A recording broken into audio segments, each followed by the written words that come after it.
albastru și cu un set de caracteristici întunecate pe care le vom vedea imediat. Azi vedem 5 lucruri incredibile și neștiute despre Vlad Țepe și Dracula. Numărul 5. Școala Solomonailor. Prima universitate din Europa a fost Școala Solomonailor, un loc unde se experimenta cu științele, limba și magie.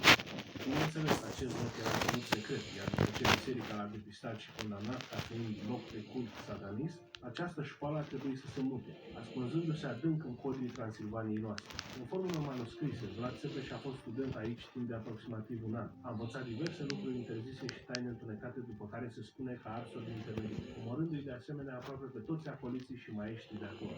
Numărul 4. Biserica Neagră din Brașov.